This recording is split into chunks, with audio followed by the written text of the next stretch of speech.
Hello friends, स्वागत है आप सभी का आपके अपने यूट्यूब चैनल स्टडी सेशन पर।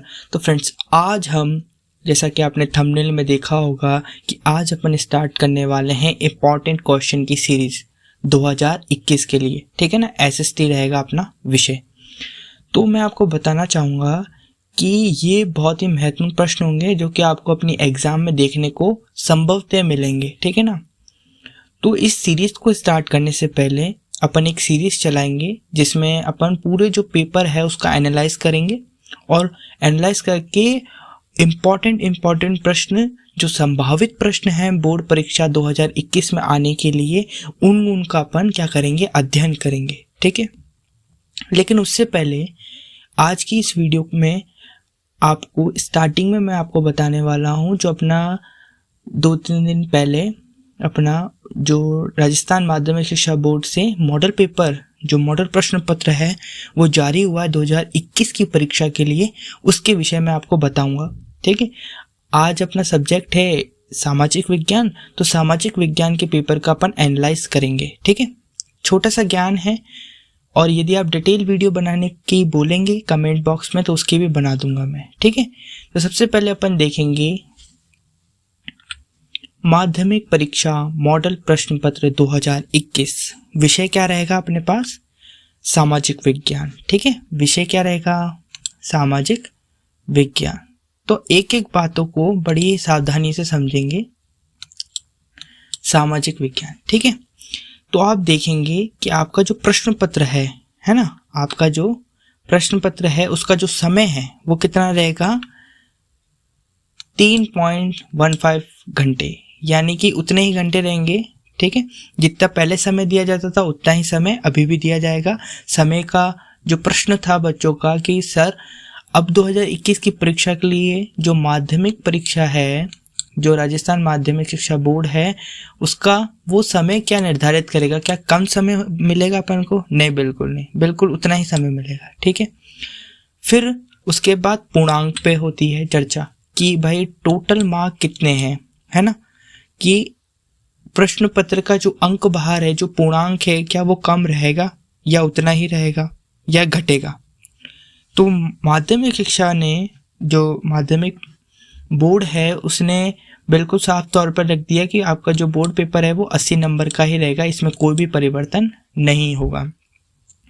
मुख्यतः आपका जो प्रश्न पत्र है उसके ढांचे में यानी उसके प्रारूप में थोड़ा क्या करा गया है, परिवर्तन किया गया है। माध्यमिक बोर्ड की परीक्षा के इतिहास में कभी भी ऐसा नहीं हुआ कि बहुवैकल्पिक प्रश्नों को चुना गया हो। 5 साल के इतिहास के अनुसार मैं बोलूँ तो 10 साल में यानी 2011 की परीक्षा में जरूर आपको देखने को मिल जाएंगे क्या, बहुवैकल्पिक प्रश्न, लेकिन बहुवैकल्पिक प्रश्नों की जो संख्या है वो बहुतायत से मिलेगी आपको। कहाँ पर, परीक्षा 2021 में।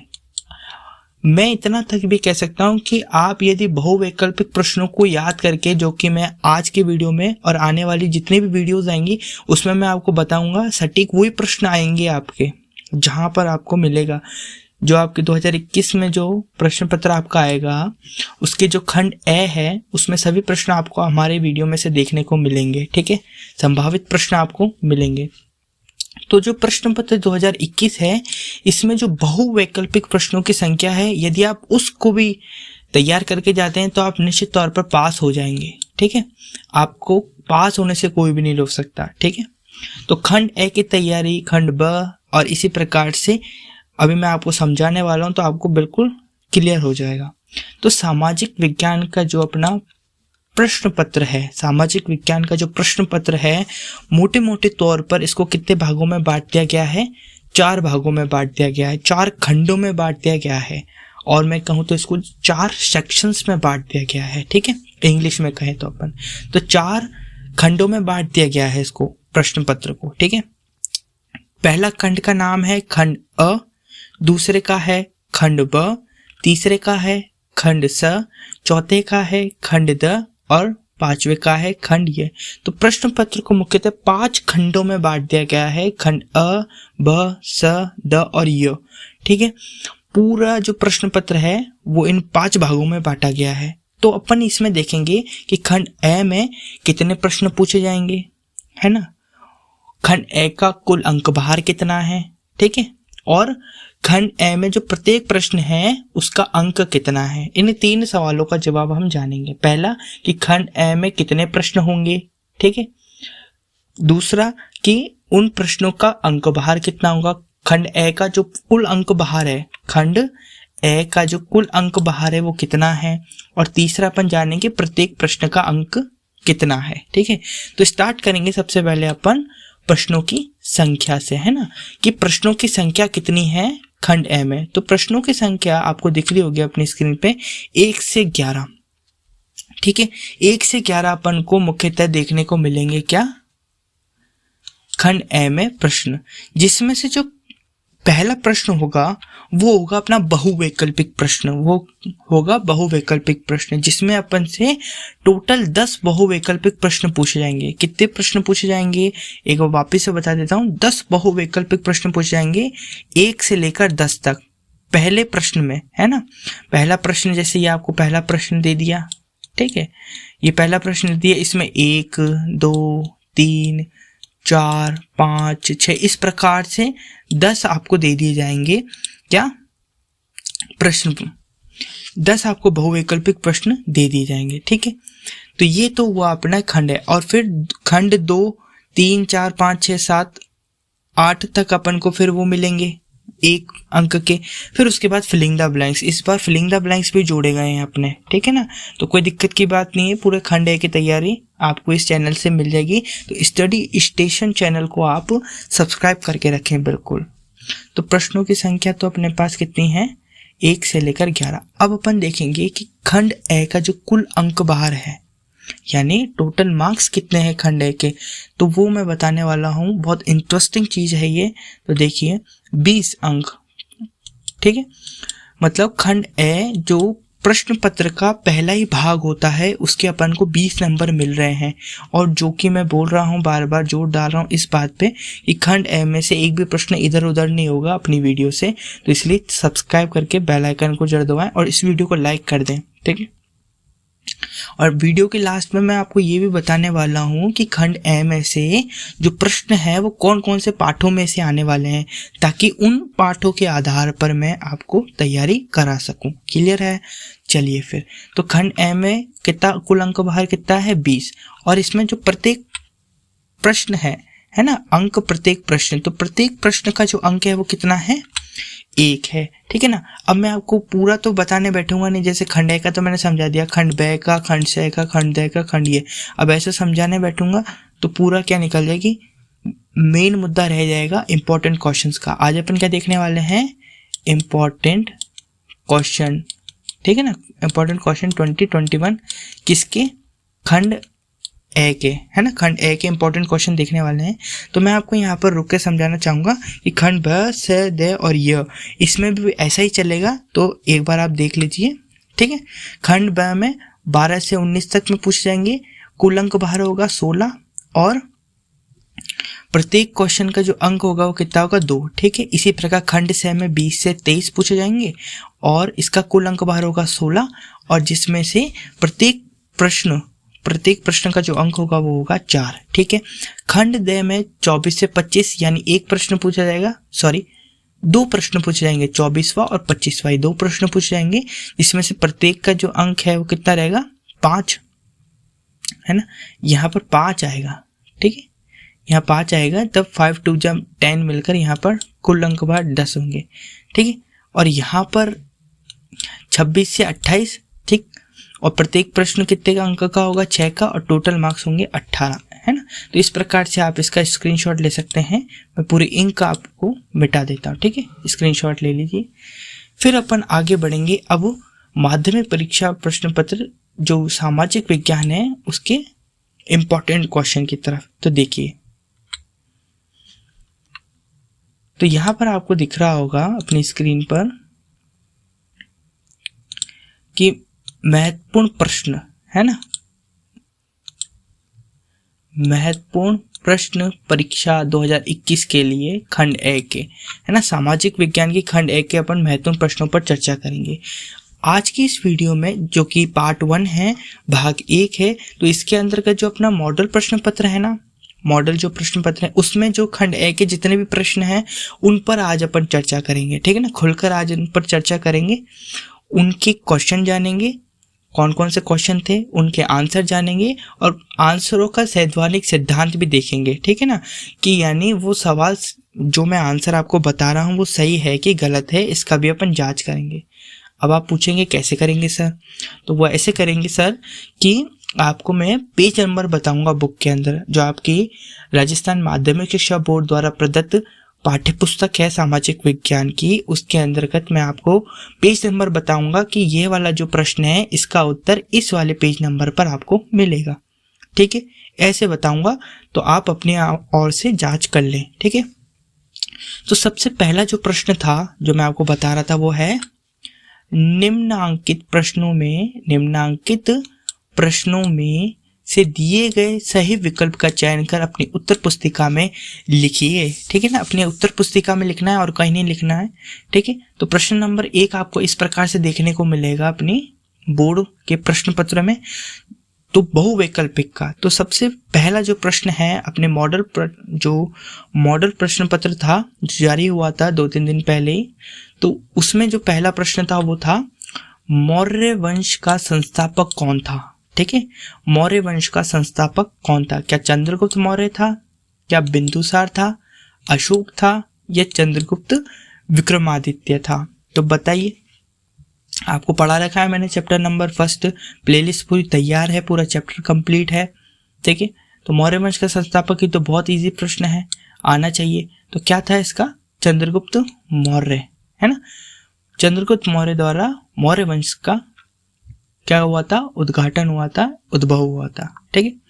ये तो था अपना पहला प्रश्न। अब इसमें तो आपको जानने की कोई भी जरूरत ही नहीं कि ये बुक का कौन सा चैप्टर है, कौन सा पेज नंबर है, तो ये तो सीधी साधारण सी बात है कि चैप्टर नंबर 1 है स्वर्णिम भारत प्रारंभ से, और उसमें जो मौर्य वंश है उसके अंतर्गत से ये पहली लाइन में से प्रश्न पूछा गया है। क्लियर है। अब देखेंगे दूसरा प्रश्न। तो दूसरा प्रश्न है, यदि आप गुप्तकालीन लौह स्तंभ देखना चाहते हैं तो आप इन निम्न में से किस स्थान का भ्रमण करेंगे।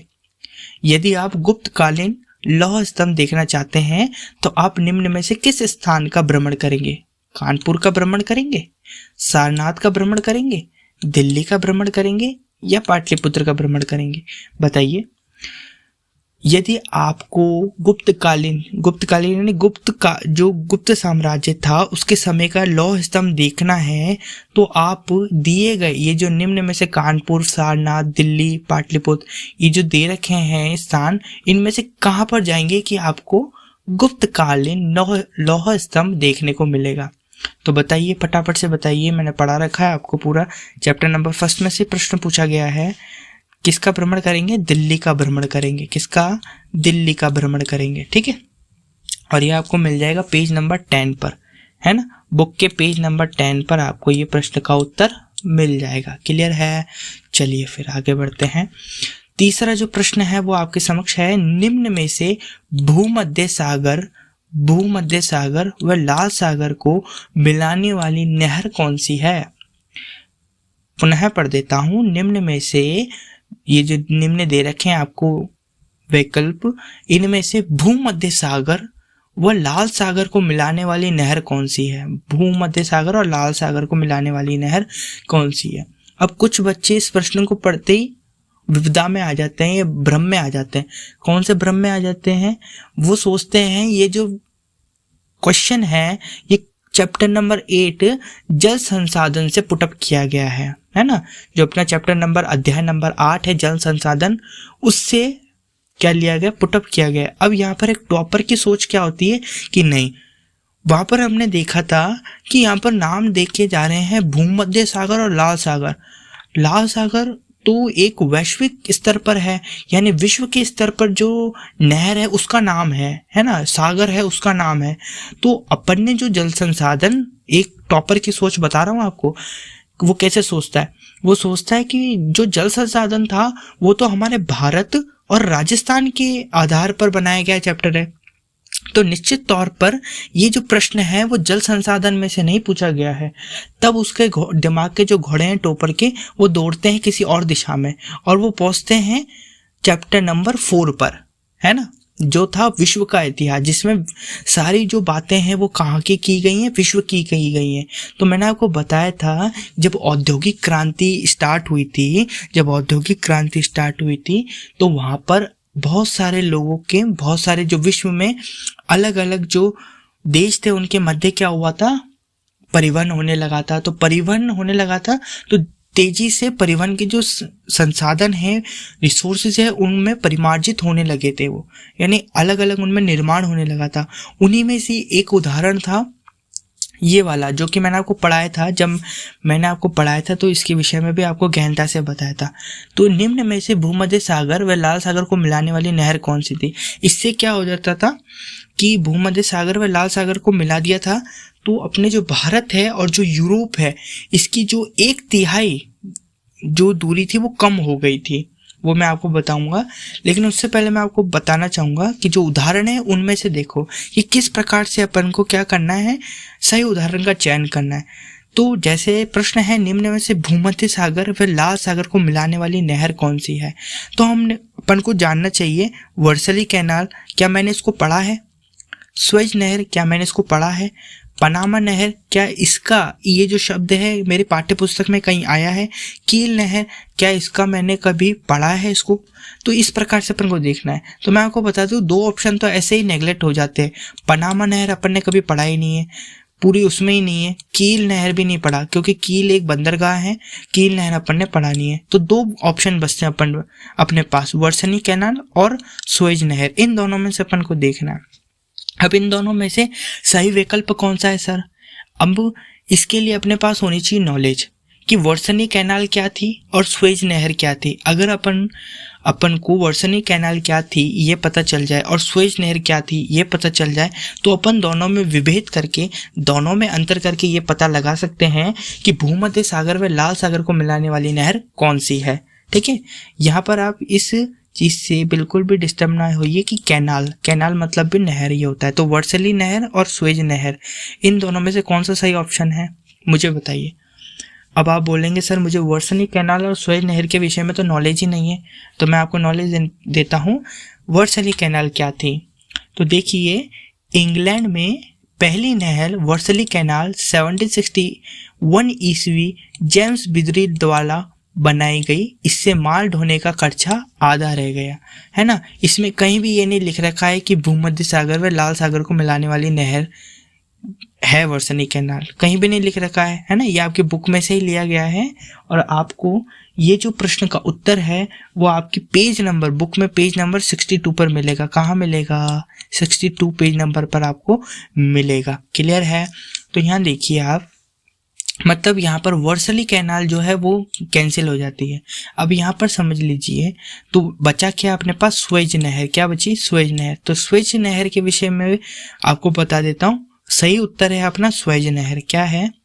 स्वेज नहर जो है वो भूमध्य सागर, है ना। स्वेज नहर जो है वो राइट उत्तर है और ये भूमध्य सागर व लाल सागर को मिलाने वाली नहर है। ठीक है, अब इसके विषय में आपको जानकारी दे देते हैं। देखिए, 1869 ईस्वी में फ्रांसीसी इंजीनियर फर्टिनोद द लेस्पेथ ने स्वेज नहर का निर्माण कराया जो भूमध्य सागर और लाल सागर को मिलाती है। इससे यूरोप और भारत के मध्य की दूरी 1/3 कम हो गई। जैसा कि मैंने आपको बताया था, भारत और यूरोप के मध्य, है ना, दूरी कितनी कम हो गई? 1/3 कम हो गई। इसलिए ये प्रश्न आपसे पूछ लिया गया है। ठीक है ना। तो बहुत ही बढ़िया प्रश्न था, मुझे अच्छा लगा ये प्रश्न का।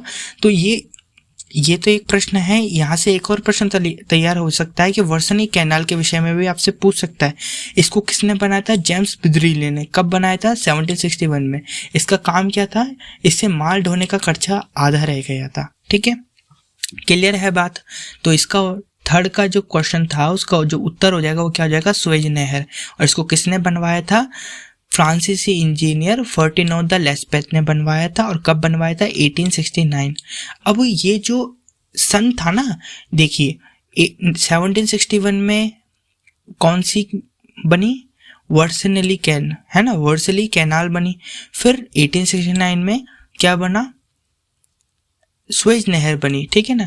तो ये जो वर्ष, ये जो सन कहलाता है वो नहरों उन्माद का शहर कहलाता है। इस पर मैं आगे चर्चा करने वाला हूँ, तो आप निश्चित तौर पर चैनल को सब्सक्राइब करके रखें, ठीक है। अब अपन आगे बढ़ते हैं नेक्स्ट क्वेश्चन पर। तो ध्यान दीजिए, नेक्स्ट क्वेश्चन है आपका, बाखड़ा नागल परियोजना निम्न में से किस नदी पर स्थापित है। यानी आपसे पूछ लिया गया है, ये प्रश्न पूछा गया है चैप्टर नंबर 8 में से, है ना, चैप्टर नंबर 8 में से पूछा गया है। ध्यान दीजिए, मैं सभी प्रश्नों को आपको बताने वाला हूँ कि खंड ए में से कौन कौन से चैप्टर में से कौन कौन सा प्रश्न पूछा गया है, तो वीडियो को एंड तक जरूर देखें। बाखड़ा नागल परियोजना निम्न में से किस नदी पर स्थापित है। क्या गंगा नदी पर स्थापित है, क्या यमुना नदी पर स्थापित है, क्या सतलज नदी पर स्थापित है, क्या कृष्णा नदी पर स्थापित है। मुझे बताइए आप। बहुत ही इजी प्रश्न है और इनका तो मैं आपको अभी बताने भी वाला हूँ। बहुत अच्छा एक ट्रिक है, उसको भी बताएंगे, इसको भी डिस्कस करेंगे आने वाले वीडियोस में। तो यहाँ पर इसका जो सही उत्तर हो जाएगा वो क्या हो जाएगा, सतलज, ठीक है। इसका जो सही उत्तर हो जाएगा सतलज। बहुत इजी प्रश्न था, जल संसाधन में से पूछा गया चैप्टर नंबर 8 में से। क्लियर है। चलिए फिर पांचवा जो प्रश्न है, प्रश्न नंबर 1 में पांचवा जो बहुवैकल्पिक प्रश्न है वो है, निम्न में से कौन सा युग्म सुमेलित नहीं है। क्लियर देख लीजिए, नहीं है नहीं, सुमेलित है ये नहीं देखना है, सुमेलित नहीं है। कुछ बच्चे ऐसी गलती कर आ जाते हैं, टॉपर भी कभी कभी ऐसी गलती कर देते हैं। प्रश्न को ध्यान से पढ़ना है, कहीं जल्दी भाग के नहीं जाना है। बोर्ड अपन को इतना समय देता है कि पूर्वालोकन करने का भी अपन को समय देता है, ठीक है ना। तो अपन को सारी बातें ध्यान से रखनी है। तो निम्न में से कौन सा युग्म सुमेलित नहीं है। तो देखिए, आना सागर अजमेर, आना सागर अजमेर, आना सागर झील अजमेर में है, हमने पढ़ा है, ठीक है। और ये प्रश्न कहाँ से पूछा गया है, जल संसाधन में से पूछा गया है, ठीक है। पिछोला उदयपुर, पिछोला झील उदयपुर में है, ये भी हमने पढ़ा है, हमने सुना है, ठीक है। ताल छापर चुरू, ताल छापर झील चुरू में है, ये भी हमने पढ़ा है, हमारे को हमने सुना है। फतेह सागर जोधपुर, ये नहीं सुना हमने कहीं भी। जोधपुर में फतेह सागर कैसे आ सकता है, ये गलत है, तो ये सुमेलित नहीं है। यानी ये अपना राइट प्रश्न आंसर है क्वेश्चन का, ठीक है ना। तो द जो है अपना राइट आंसर है फतेह सागर जोधपुर, ठीक है। क्लियर है। चलिए फिर आगे बढ़ते हैं। अगला जो प्रश्न है वो है, अंग्रेजी शब्द डेमोक्रेसी का हिंदी अनुवाद निम्न में से कौन सा है। और ये सभी प्रश्न आपके मॉडल प्रश्न पत्र के अंदर से लिए गए हैं, तो क्योंकि उनमें से भी कभी कभी पूछ लिया जाता है, इसलिए हमने यहाँ से भी तैयारी करवाई है। तो जिसने ये वाली मेरी वीडियो देखी होगी उसको तो संभवतः आता होगा ये प्रश्न, अंग्रेजी शब्द डेमोक्रेसी का हिंदी अनुवाद निम्न में से कौन सा है। मतलब डेमोक्रेसी शब्द का मतलब क्या है, ये पूछ रहा है आपसे प्रश्न। तो इसका क्या मतलब है, लोकतंत्र है, जनतंत्र है, प्रजातंत्र है, या उपरोक्त सभी है। तो इसका उत्तर क्या हो जाएगा, उपरोक्त सभी। लोकतंत्र भी है, जनतंत्र भी है, प्रजातंत्र भी है, सभी है, तो डेमोक्रेसी का क्या हो जाएगा, उपरोक्त सभी। तो द इसका सही उत्तर हो जाएगा। अब अपन आगे बढ़ते हैं। नेक्स्ट प्रश्न है अपने पास 7वां प्रश्न है, लोकतंत्र देशभक्ति की भावना को बढ़ाता है, यह कथन निम्न में से किस विद्वान का है। तो मैं आपको पहले ही बता दूं, ये प्रश्न गलत है, ये प्रश्न गलत है। बोर्ड जो मॉडल पेपर है उसमें ये प्रश्न गलत है, इसमें से कोई भी उत्तर नहीं है, ना गेटेल है। गेटेल तो अपनी पूरी पुस्तक में ही नहीं है ना। गेटेल जो है वो कहीं भी नहीं है, और कहीं मिल जाए आपको, यदि कहीं विद्वान गेटेल नाम से कहीं मिल जाए तो मुझे कमेंट जरूर करके बताना। मैंने तो देख लिया, मुझे नहीं मिला, हो सकती है मेरे से गलती हो जाए, परंतु आप मुझे कमेंट करके बताना कि सर गेटेल। वैसे तो गेटेल आपको कहीं मिलेगा नहीं। जेस मिल है उसका मैं आपको बता दूंगा, लोवेल इसका मैं बता दूंगा, हंसा इसका मैं बता दूंगा कि इनकी क्या भावना है लोकतंत्र के विषय में, ठीक है ना। और मैं आपको ये भी बता दूंगा कि ये जो कथन है लोकतंत्र देशभक्ति की भावना को बढ़ाता है, ये वास्तव में इसका जो उत्तर है वो क्या है? इनमें से तो कोई भी नहीं है। मैं किस आधार पर ये बातें कह रहा हूँ मैं बताता हूँ। देखिए गेटेल तो है नहीं तो ये ऑप्शन तो हट ही जाता है, इसको तो देखिए मत। बचता है जे.एस. मिल, लॉवेल और हंसा। तो सबसे पहले अपन जे.एस. मिल के विषय में देखते हैं कि जे.एस. मिल ने लोकतंत्र के विषय में क्या कहा है।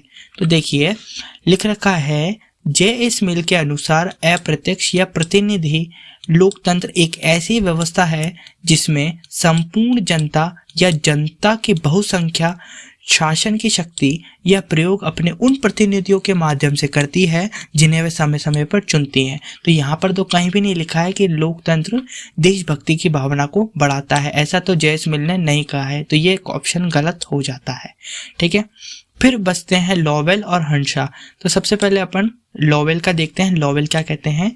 तो लॉवेल के अनुसार लोकतंत्र व्यक्ति की नैतिकता व पवित्रता की भावना को मजबूत करता है। लॉवेल के अनुसार लोकतंत्र व्यक्ति की नैतिकता और पवित्रता की भावना को मजबूत करता है। ऐसा किसने कहा है? लॉवेल ने कहा है।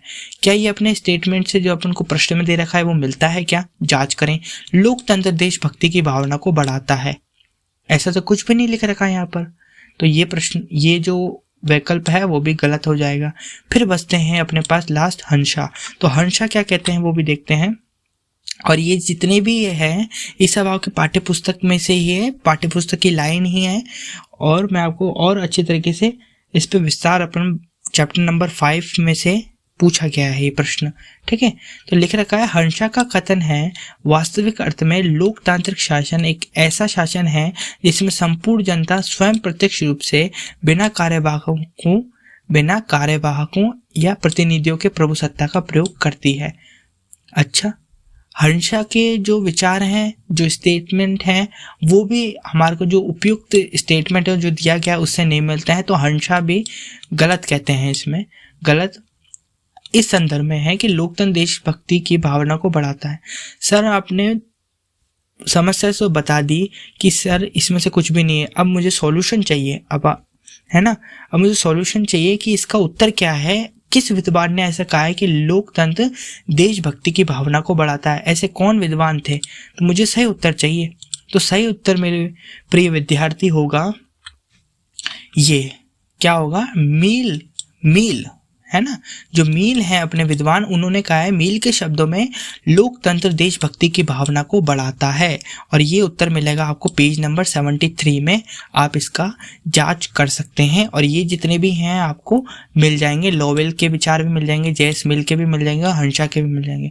अब जो हंसा थे ना, हंसा थे ये बहुत प्रचलित थे, तो इन्होंने दो उदारवादी के विषय में भी कुछ कहा है और इन्होंने लोकतंत्र के विषय में भी कहा है। तो आप बिल्कुल भी कंफ्यूज ना हुए, है ना।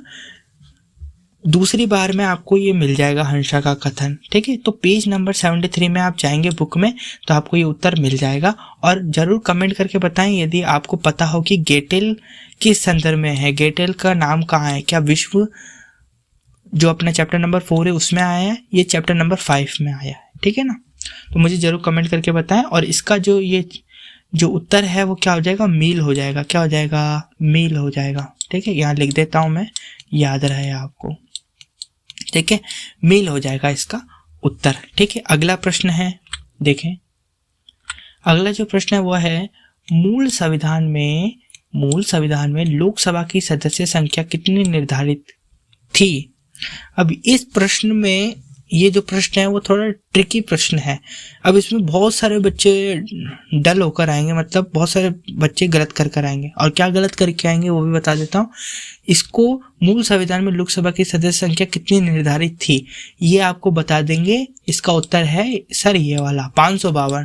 कुछ लोगों ने तो इसको देखते ही बोल जाएगा 552 सर, लेकिन मैं आपको यहाँ रुक के बता देता हूँ, ये प्रश्न का उत्तर आपका गलत है। 552 नहीं, 500 है। अब कुछ बच्चे बोलेंगे सर ये आप गलत बोल रहे हो, 500 तो हमने कहीं पढ़ा ही नहीं है, 500 तो कभी हमने देखा भी नहीं है बुक में। सब लोग 552, 530 की बातें करते हैं, 545 की बातें करते हैं सदस्य संख्या लोकसभा की। ये सर आप 500 क्यों कह रहे हो? तो बच्चा आपको ढंग से पढ़ना है प्रश्न को। यहाँ पर पूछा गया है मूल संविधान में लोकसभा की सदस्य संख्या कितनी निर्धारित थी, कितनी निर्धारित थी पूछा है नहीं है, कितनी निर्धारित की गई है। तो मूल संविधान में लोकसभा की सदस्य संख्या 500 निर्धारित थी पहले, जिसका संशोधन हुआ, जिसको परिमार्जित किया गया, फिर इसको 552 में बोल दिया गया था। अधिकतम जनसंख्या कितनी है अपनी लोकसभा की? अधिकतम सदस्य संख्या कितनी है? 552। ये अधिकतम है। ये कितनी है? ये अधिकतम है। क्लियर होना चाहिए हर एक बात, ठीक है। ये है अधिकतम सदस्य संख्या, ठीक है। और यहाँ पर अपन को ये भी देखना है कि प्रश्नों से 500 है मूल संविधान के अनुसार। सबसे पहले लोकसभा की जो सदस्य संख्या थी वो कितनी निर्धारित थी? 500 थी, ठीक है। और फिर इसका संशोधन करके 552 हो गई थी।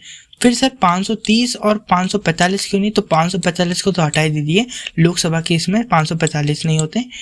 बात आती है 530 की। तो 530 जो सदस्य हैं, टोटल जो अधिकतम संख्या थी अपनी वो थी 552 यानी 552, जिसमें से जो 530 सदस्य थे वो राज्य से निर्वाचित सदस्य कहलाते थे। कहाँ से कहलाते थे? राज्यों के निर्वाचित क्षेत्र से जो निर्वाचित सदस्य थे वो 530 थे। तो ये वो संख्या है। कुछ लोग इसको भी कर देते हैं तो वो गलत है। इसका जो सही उत्तर है वो क्या होगा? 500 होगा। क्या होगा? 500 होगा। क्लियर है। और इसका जो आपको उत्तर मिलेगा अपनी पाठ्य पुस्तक में 79 पेज नंबर पर आपको मिल जाएगा। क्लियर है। चलिए आगे बढ़ते हैं। आगे वाला प्रश्न है, कचरे को उपयोगी कच्चे माल के रूप में उपयोग करना कहलाता है। यानी जब हम कचरे को उपयोगी कच्चे माल के रूप में उपयोग करते हैं तो वो क्या कहलाता है? गैसीकरण कहलाता है, पायरोलिसिस कहलाता है, पुनः चक्रण कहलाता है या भस्मीकरण कहलाता है? बताइए फटाफट से, क्या कहलाता है? पुनः चक्रण कहलाता है ना। किसी चीज को अपन वापिस से यूज करते हैं, किसी कचरे को अपन वापिस यूज करते हैं तो उसको क्या कहलाता है? पुनः चक्रण, रिसाइकल कहलाता है ना। और गैसीकरण पायरोलिसिस और भस्मीकरण, इनको भी आपको पढ़ना है। और इसका जो उत्तर है वो कहाँ मिलेगा आपको? पेज नंबर 212 में पाठ्य पुस्तक में जाएंगे तो आप, ठीक है। आगे बढ़ेंगे। आगे लिख रखा है, भारत में प्रथम पंचवर्षीय योजना की समयावधि क्या है? मैंने आपको बताया था पंचवर्षीय योजना की, प्रथम पंचवर्षीय योजना है ना। प्रथम मतलब पहली पंचवर्षीय योजना की, पहली पंचवर्षीय योजना की समयावधि आपसे पूछ रहा है, टाइम पीरियड आपसे पूछ रहा है। तो मैंने आपको बताया था कि जो पंचवर्षीय योजना है उसका दौर कब से स्टार्ट हुआ था? 1951 से स्टार्ट हुआ था। सॉरी, यहाँ पर गलत लिख दिया। कब से स्टार्ट हुआ था?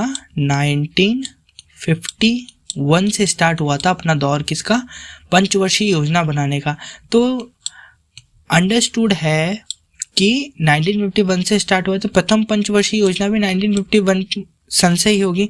तो इसमें देखिए कहाँ है 1951, तो पहला ही ऑप्शन आपको देखने को मिलता है 1951 से 1956 से, है ना। तो ये जो ऑप्शन है वो आपको ये सही ऑप्शन है। तो अब आप मेरे से पूछेंगे कि सर 1955 ये क्या है? तो ये गलत है, ठीक है। 1961 से 1966 ये क्या है? तो मैं आपको इसका पूरा चिट्ठा दे देता हूँ।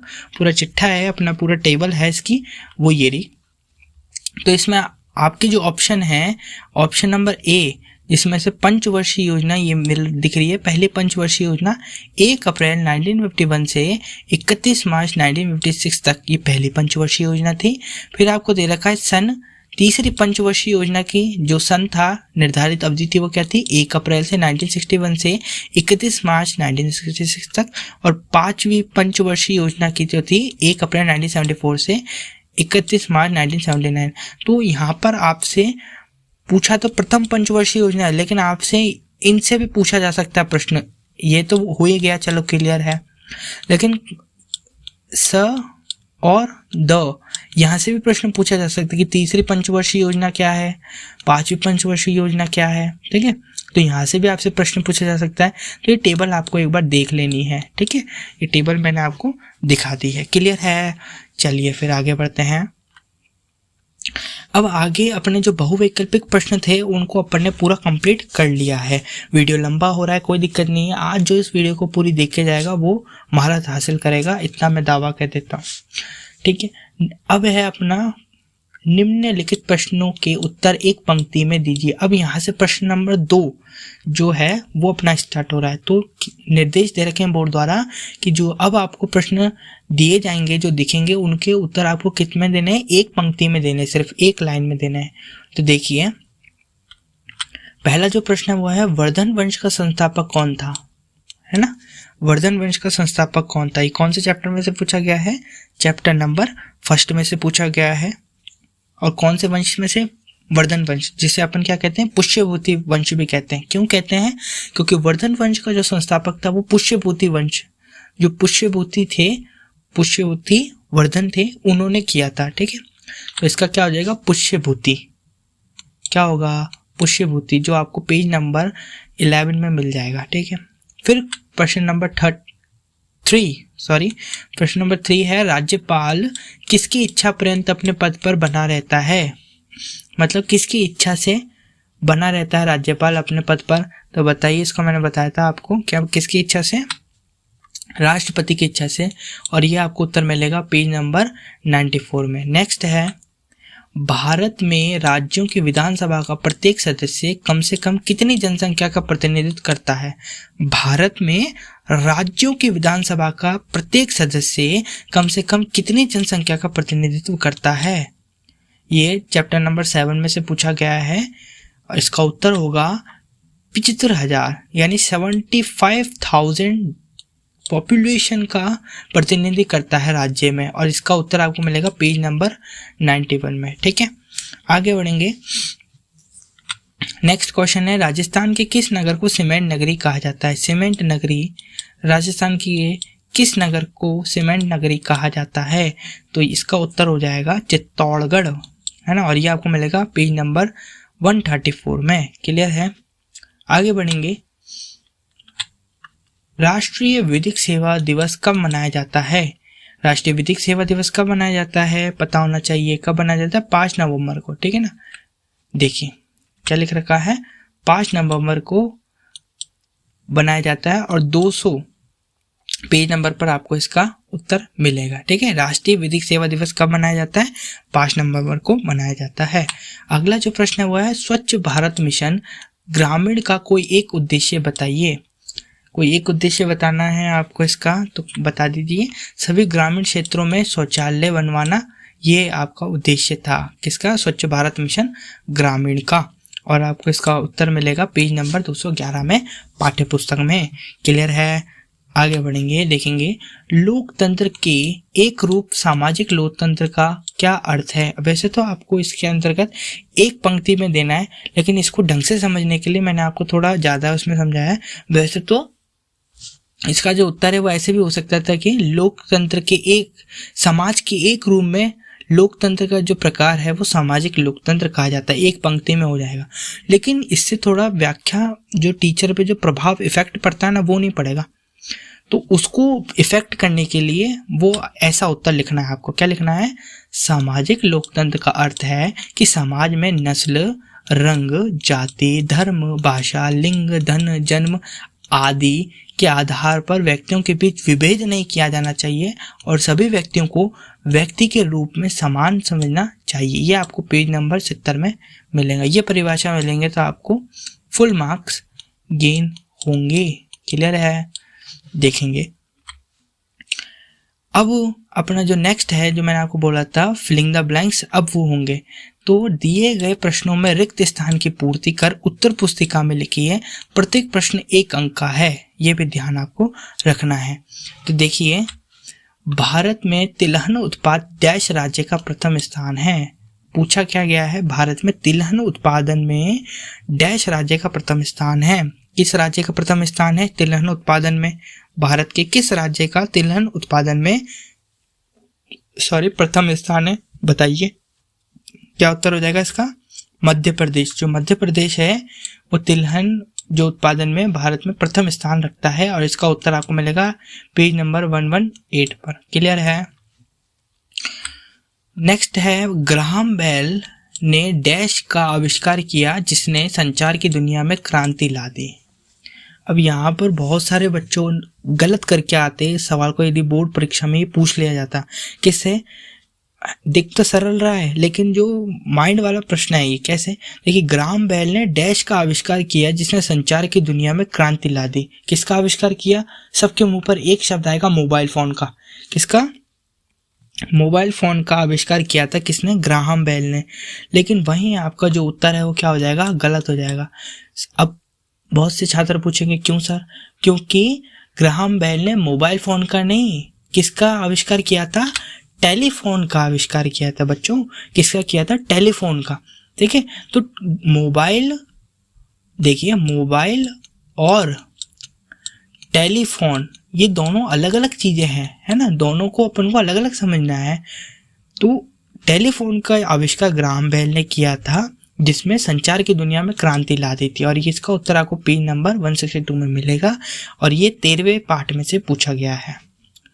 अगला जो प्रश्न है वो है, बाजरा उत्पादन की दृष्टि से डैश देश का विश्व में प्रथम स्थान है। बाजरा उत्पादन की दृष्टि से डैश देश का विश्व में प्रथम स्थान है। भारत में नहीं पूछ रहा है, ध्यान दीजिए, ये पूछ रहा है विश्व में। तो विश्व में किसका प्रथम स्थान है बाजरा उत्पादन में? सबका जवाब आएगा भारत। क्या आएगा? भारत। और भारत ही क्लियर आंसर है, स्पष्ट आंसर है और सही उत्तर है। तो इसका उत्तर मिलेगा आपको पेज नंबर 115 से। अब यहाँ तक तो अपन ने चर्चा कर ली है महत्वपूर्ण प्रश्नों की। कहे जाए तो खंड ए में जो मॉडल प्रश्न पत्र था उसकी चर्चा कर ली। अब अपन स्टार्ट करने वाले हैं कि खंड ए में से कौन कौन से पार्ट में से प्रश्न पूछे जाते हैं, है ना, तो वो उस पर चर्चा करते हैं। चलिए, ये देखिए पूरा चार्ट है आपके समक्ष। इस चार्ट का आप स्क्रीनशॉट खींच लीजिए। जो बच्चा अभी तक मेरे साथ बना रहा है पूरी वीडियो में, उसको ही फायदा होने वाला है इस चार्ट का। ठीक है, मैं आपको बताना चाहूँगा। प्रश्न है, खंड ए में कौन से चैप्टर से प्रश्न पूछे जाएंगे, ये प्रश्न है। तो इसमें जो चैप्टर नंबर है वो आपको दे रखा है 1, 4, 5, 6, 7, 8, 9, 11, 13, 14 और 18। ठीक है ना। अब यहाँ पर कुछ बच्चे बोलेंगे सर बोर्ड ने तो अभी मॉडल प्रश्न पत्र जारी करा है, अभी ब्लूप्रिंट थोड़ी ना जारी करा है, तो आपने हमारे को ये चैप्टर कैसे बता दिए? तो बच्चा, मैंने अभी अनुमानित बताया है कि अपना जो मॉडल प्रश्न पत्र है उनमें जो प्रश्न पूछे गए हैं उसके आधार पर जो किस चैप्टर में से कौन सा प्रश्न पूछा गया है उस आधार पर मैंने चैप्टरों का चयन किया है। तो अभी तो अपन ब्लूप्रिंट आए ना आए उससे पहले तो अपन को तैयारी करनी पड़ेगी। तो इस आधार पर ये जो अपन ने चार्ट बनाया, इस आधार पर अपन क्या करेंगे? तैयारी करेंगे। तो पहला जो चैप्टर है उसका नाम क्या है? स्वर्णिम भारत, विश्व का इतिहास, लोकतंत्र, केंद्र सरकार, राज्य सरकार, जल संसाधन, कृषि, विनिर्माण उद्योग, परिवहन एवं संचार, आर्थिक अवधारणा एवं नियोजन, उपभोक्ता एवं विधिक जागरूकता तथा सूचना का अधिकार, ये चैप्टर के नाम है। इन्हीं चैप्टरों में से प्रश्न पूछा गया है खंड ए में। ठीक है, अब किस चैप्टर में से कितने प्रश्न पूछे गए? जैसे पहला जो चैप्टर है स्वर्णिम भारत प्रारंभ से 1206 ईस्वी तक में से अपना जो खंड ए है इसमें से 3 प्रश्न पूछे गए हैं। ठीक है, विश्व में से 1, लोकतंत्र में से 3, केंद्र सरकार में से 1, राज्य सरकार में से 2, जल संसाधन में से 2, कृषि में से 1, विनिर्माण में से 1, परिवहन संचार में से 1, नियोजन 1, सब में से 1 पूछा गया है।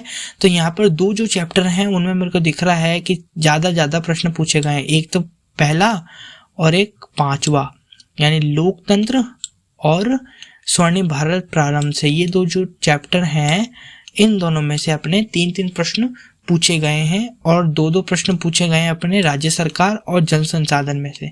तो अपन को ये देख के चलना है कि सबसे ज़्यादा प्रश्न कहाँ से? स्वर्णिम भारत और विश्व का इतिहास और राज्य सरकार और जल संसाधन में से पूछे गए हैं। तो इसके आधार पर अपन को अपनी तैयारी करनी है। तो आज का वीडियो अपन यहीं एंड करते हैं।